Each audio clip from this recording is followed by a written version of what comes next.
is extracted from the national competition. It's one of the requirements. So I just want to point that out, that if your students do want to submit for the national, this is one of the key items for it. So when you have time, once this is circulated, please go through this and wrap your head around it, and before you teach it to your students. And here in the appendix, we have 3 different site options, and I'll hand it over to Tim to present these. He's the one who found these sites, and they're pretty interesting. Thanks, Aaron. So you kind of maybe flip up just to the site. There's a description. Every one of them has a lot area, how big it is, kind of zoning area, and FAR, maximum building height, setbacks, and then we put in what community plan area they are. We thought these would be good opportunities for people who are interested, students who are interested, to do a little bit more research on the background. And then the last line is number of beds expected for each property. Now I did randomly select these, sort of. If you've been involved with or submitted for the Bridge Home program for Mayor Garcetti's office, you'll probably recognize at least this first one. And the other ones basically try to find things around the city a little bit more. Although you'll notice, I think I got on the same metro line on the last 2, but they're in different parts of the city to maybe spread around so people are recognize them. So this is just a rectilinear one, a little bit longer and narrower. Go ahead, Aaron, go to the next one.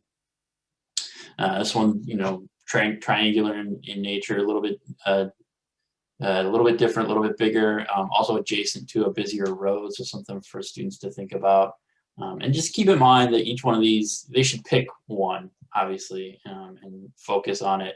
And we tried to write it pretty open so that they can either do it as a tiny homes village, or a big structure, or an apartment complex, or however they feel like they can get, meet the number of beds. We're looking for some creative solutions from them, so we try to keep it open. And then hit the last one, Aaron. If you have a small team, this one's a little bit smaller, or maybe they have an interest in a tighter site or getting into more detail, or we try to leave it open with enough options for students to pick and choose what they're focused on. I think we open it up for questions at this point. If anybody has any questions or concerns, we've still got one more night for us to dial this in. And Aaron, I've been updating as you talk through striking some of that stuff. I updated the Word file, so it's live and going. Hello, everyone. My name is Matthew Milton. I work for PBWS Architects. I was invited by a fellow architect that I went to school with, and at the same time was taught by at Woodbury University. Just sorry for the preliminaries, but I think this thing is exciting. Teaching our young people just in regards to what our profession is, not just in architecture, but in the building atmosphere, with mechanical, electrical, and plumbing, just how it all works, and really knowing and teaching them what this is all about. So I applaud you all, and ones been doing this for years, and the ones that are just jumping in like myself. So anyhow, my couple questions that I have that maybe can help too, I'll put in the chat. Are we going to give them a program? I know we know that it's housing, but are we going to give them a set type of program just so they can research and or give them an option of programs that they can incorporate just to expand their mindset and thoughts on how they can make it happen? Case studies, are we going to give them that, or we're going to looking for them to research on their own? And that's about it. These sites are great. Thanks. Matt, the plan was to leave it open for them to program it as one of the sessions, and decide how they want to handle it. Like, do they want to handle it with a bunch of little structures? Do they want to handle it with a group of medium-sized structures? Do they want to handle it in a single structure and a single design? So we left it open.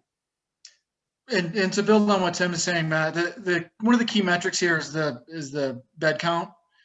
And then on the earlier on the instructions here, they kind of set forth the program, so to say, but as Tim was saying, it's really intended to be open-ended so that they can really just be as creative as possible. Okay. I have a question about our team structure. Hi, this is Mark DeMarta, architect. I'm just curious, are we going to start with our students from our school, and then if we don't have enough, add some more, or what are your thoughts on that? I can jump in on this one. I did just send out the team list to everybody within the last 30 minutes or so, and I see that some of you got that, so thank you. I did keep the teams together, but there are some teams that I either moved to combine with another team to try and make them a little more even. And there were some mentors that were that kindly volunteered to work with other teams as well. So it was a little bit of a puzzle, but I think the pieces fell into place.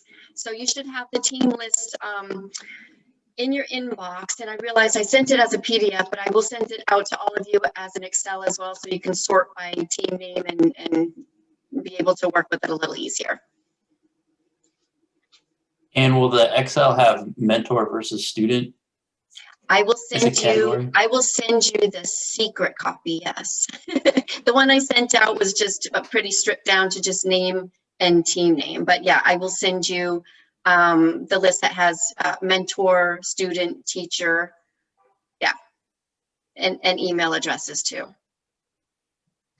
Yeah, and to add on to Anne's point is that every team, you will be with your students from your school, and if you have new students coming in from your school, then they will be into your team as well. So it is going to be school based, and if there's not enough students, if we combine the schools, so we're trying to figure that part out early on right now. We'll see what the turnout is going to be tomorrow, and I think it's something that we're going to spend tomorrow, probably the next meeting, kind of let the dust settle, and we'll see where everyone is going to be.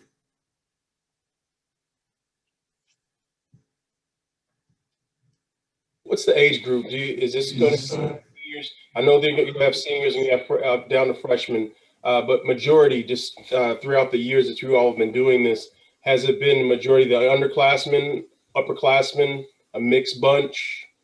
I'm just trying to think of the mindset of some of these young people. How are they thinking?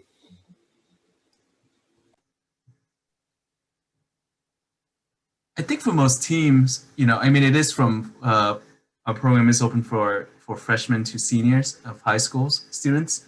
I think for most team, it's probably more averaging around sophomore and seniors, I would say. That might be slightly different from team to team, but I think on average, we're probably looking at mostly sophomore years and then plus minus on the senior and the junior years.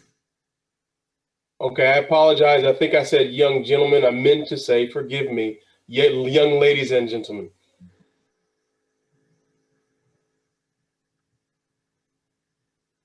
Thank you for smiling.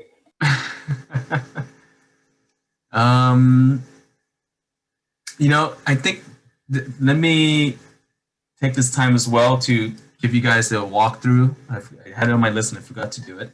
I'm going to share a link in the chat right now to a Google Drive folder. And this is a link that will be for us mentors only.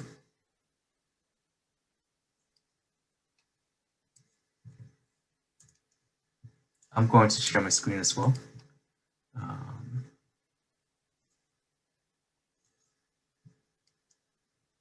No, that's not the right screen.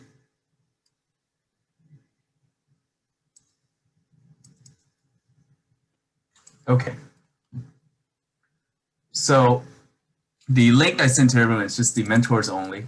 In there, you do see the draft of the RFP.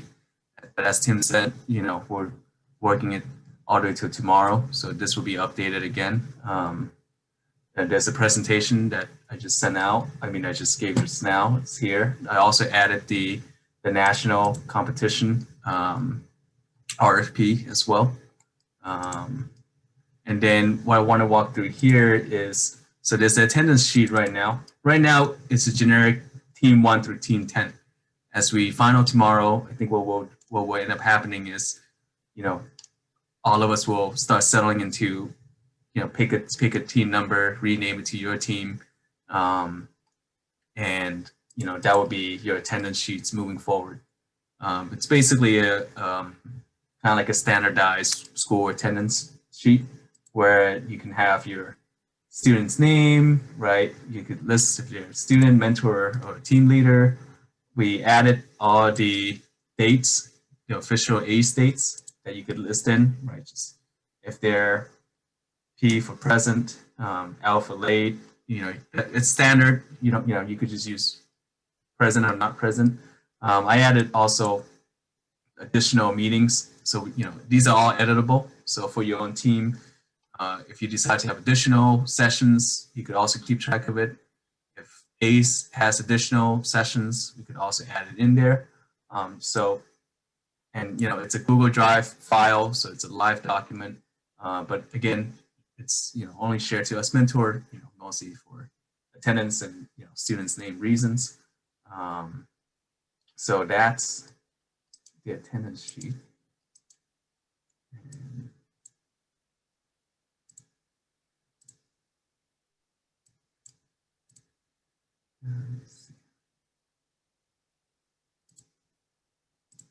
Okay. And just like before, what we'll do is tomorrow we'll start sharing the individual team folders.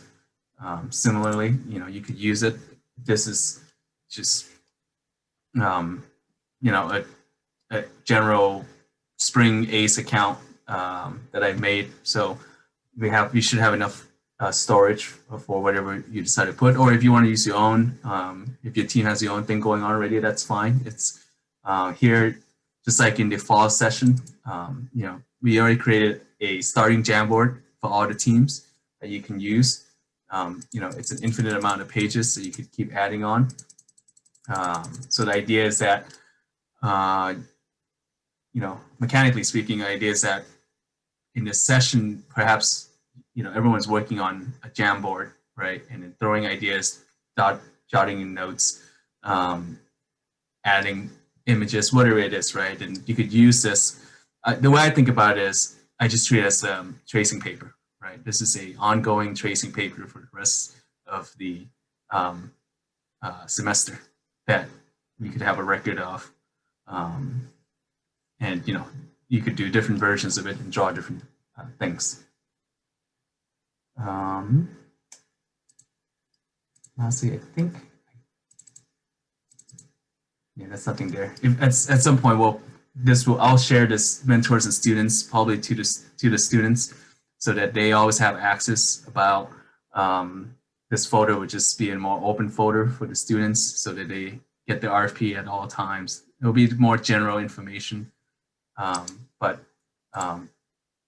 and the teams obviously will be for mentors and students. We're kind of working it through right now. We might just try to share individual link for individual teams, so that way we won't have any accidental going to the wrong folder, or the student, more likely the students will go into the wrong team, start working on something that's not their own team.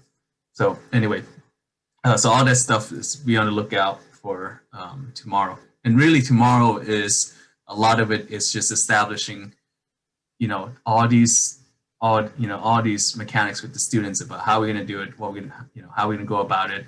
And then ideally, spend the time to kind of get the students to have a conversation, and, maybe even come down to selecting a site.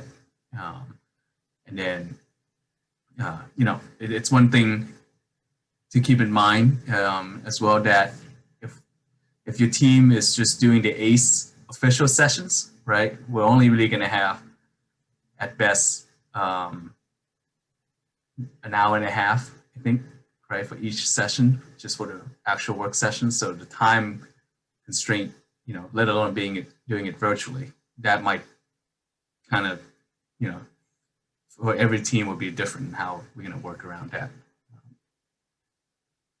So anyway, so I just want to give you guys a demo of that. So for tomorrow's session, we're going to have an hour and a half after the sort of RFP presentation with our groups. Yep. Is there anything we should prepare for ahead of time, or is this going to be just sort of meet and greet and go through the RFP? It would be, I recommend do meet and greet, get the attendance set up. So, get their names down and, establish, I was even thinking that, that's probably the point where, just like really A session, right? Like we'll get their, probably need their emails for, or however you guys want to communicate for your team. Like our team, we use the schools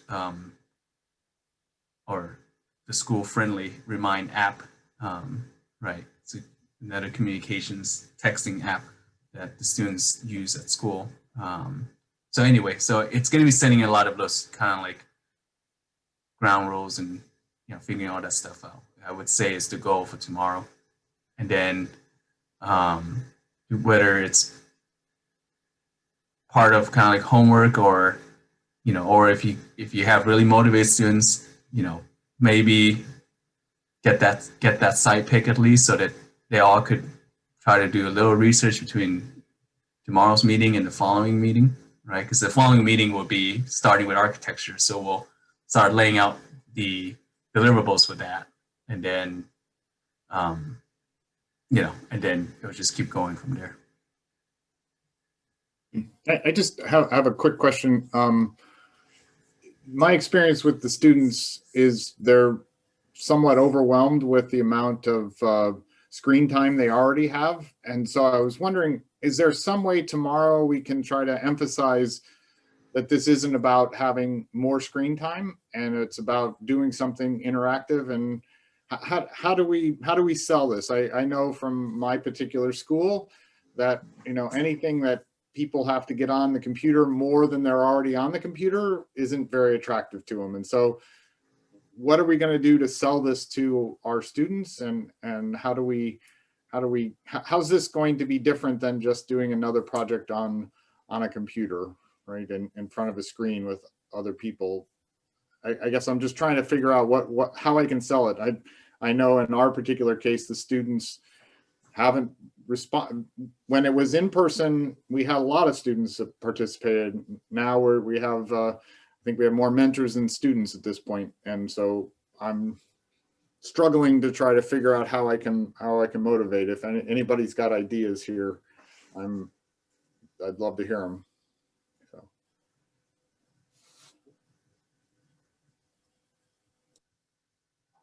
We, on our team, play a lot of games virtually, and I think that's been really helpful. So if there is ever a lesson component to it, or like there's some way to turn it into some virtual game. So we do things like Jeopardy or Wheel of Fortune or kind of create them ourselves, but it's one way to keep it interactive, and then there's prizes at the end. So it just feels a little bit more fun.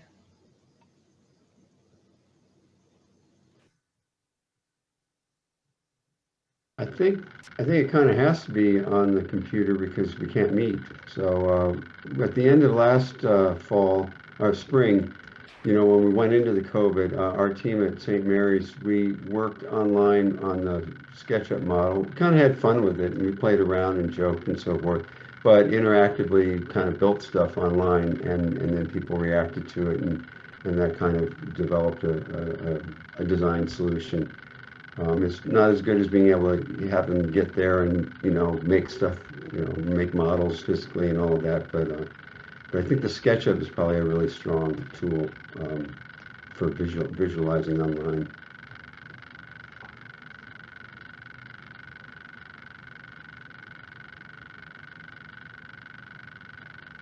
It's a good idea. And I want to say too that the idea of having this deliverables broken down on a monthly basis is really to sort of help support that idea, right? We have the RFP that's a little bit more open-ended, a little bit more broad in terms of what you can do. And then these month-to-month deliverables are designs to give the team something to shoot for, so to speak, right? So if your team's sort of kind of like in the spot where, the student's not quite sure what to do, or, where are we going to go? They would, we're trying to design these individual deliverables to be almost a standalone deliverable. So even though the whole team might be still figuring out the architectural aspect, the engineering deliverable is trying to aim for more conceptualized version enough so that you don't need to have a critical path issue, right? Where you're waiting for the design to be done first before you do the engineering or whatever it is. So we're kind of trying to work on that behind the scene to, find something interactive, make sure the deliverables is some version of a hands-on work, whether that's, drawing on Jamboard, which, is still on the computer, but at least it's more hands-on than, general research or something like that. So that's kind of like what we're working on our end to kind of figure out. At the minimum, you have these doable deliverables that could be done in a virtual, in a group environment, and an interactive environment.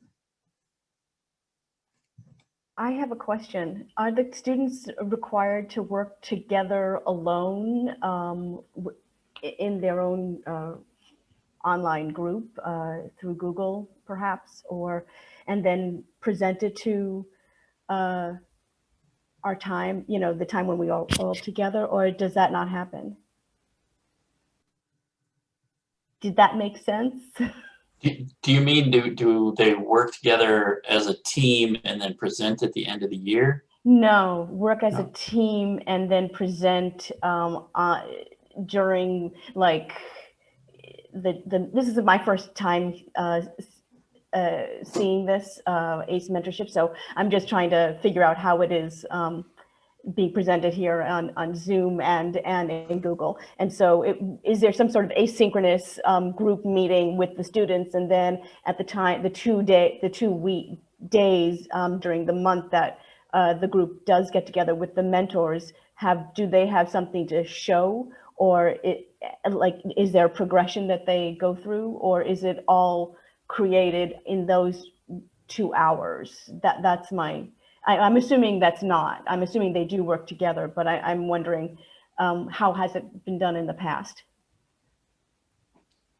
And it's basically run like a typical project, right? So we meet with them on a regular basis. They should show progress as they go along, which is why we've set up the deliverables discussions, progressively from architecture through engineering and ending in construction, so that, the idea is that you pick out your site, you start brainstorming, and we talk about, plans, sections, elevations, and then 3D model. And then you can progress through, somebody might take off doing engineering drawings or interior design drawings or site drawings or things, while somebody else progresses through the architectural model into a presentable model as we go through the whole process. So really, you're just checking in with them to make sure that they're progressing through, answering their questions, making sure they're staying on track. They start on doing cost estimate in enough time to get it done and things like that. Okay. Yeah, and I believe the RFP has enough flexibility where, you could have multiple units, and then each students can work on each one of them individually, right? If that's the path they want to take, or go for a bigger combined version of the project where it's more about doing different aspects of the project, whether that's architectural or a different part architectural or a different part engineering. But yeah, the challenge that I see for our team would be, getting the students, giving them enough directions to keep them going from meeting to meeting. And that's the hardest part is whether, and that's something we're, on my own team, we're trying to figure out how that's going to work out is, do we, like you said, hey, 2 students, you guys team up, pair together, you're in charge of this one thing, let us, do the research, report to us next week or, next meeting. or do we try to contain it all within an hour and a half and keep it open-ended for the students?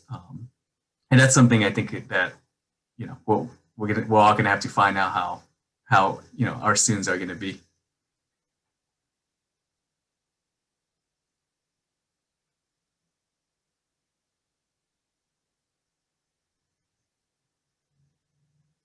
Hi, this is Rick Vaughn with Swinnerton. How do you go about addressing questions that might come up when in between sessions offline with students if they have questions about things? Is there a centralized landing spot to be able to communicate directly with them? I could answer that. There isn't officially. I could tell you that for our team, I'll actually share my screen here. We use this app called Remind app.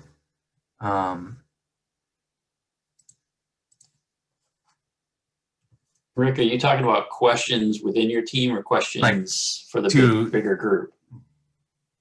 Yeah, we meet on talk about the RFP. Everybody's nodding, they're good. You leave, and then you have a week and a half, 2 weeks before you come back together. If the students in your group have questions or something they want to put in front of the mentors or leaders, how is that communicated in between these sessions? So questions within the group, within the students of your group to their mentor leaders, right?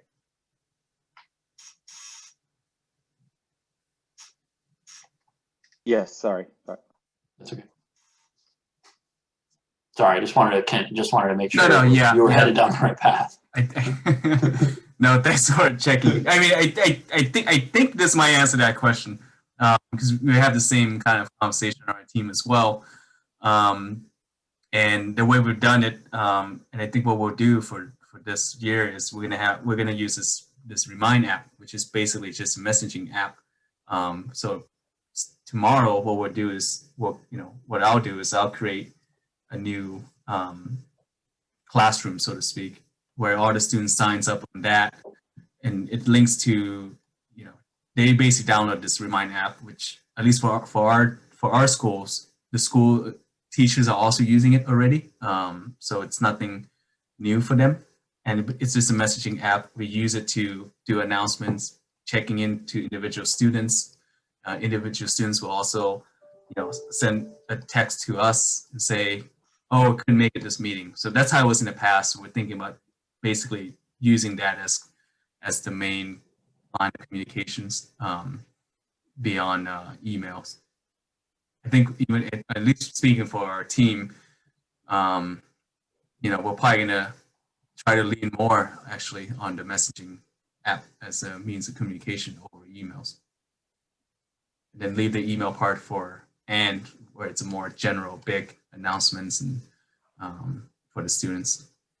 And Kent, this is Orchard. I think everybody needs to be cognizant what the district's rules are, because in Pasadena, personal mentor contact is not allowed. Right now, it's like this messaging site is fine because the teachers have access to it, but one-on-one communications are absolutely not allowed. So it has to be something that is visible to the teachers. I don't know where LAUSD is, but Pasadena is pretty strict about it. Which makes mentoring very difficult right now. And you're talking about the in-person mentoring?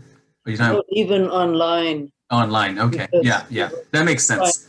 You can't even tutor one-on-one online. Yeah, thank you for thank you for adding that. That's essentially where I was headed here. We've got some sensitivities to be cognizant of here. Yeah, that was also a little bit of what I was thinking about as well. Is there a central place in the Google? I keep on going into asynchronous because I'm familiar with asynchronous teaching online, like a Moodle site, something like that. And if there is some kind of board that is just just chatting on that central site, that is a helpful tool. Slack or something like that. That's why that's what I was driving at also. No, I was just looking at that actually this week. Nothing concrete yet. The sort of stopgap I had was either Remind app or a lot of Google documents have comment sections, and we've seen that used in the past, where start making comments right on either on Jamboard or something, and that keeps tracks for everyone. So that's maybe another way as well. And I have one more comment on making it more exciting. Maybe we could focus on the assignments involving students getting out into their community and doing research and taking pictures and sketching examples or whatever the deliverable is, that they find something outdoors and in their own environment that applies, and just give them opportunities to get out and about and then bring that back to the meeting.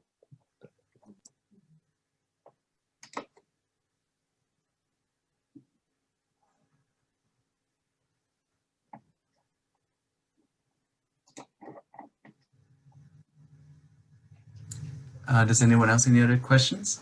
We're about 10 minutes till the end of our scheduled time.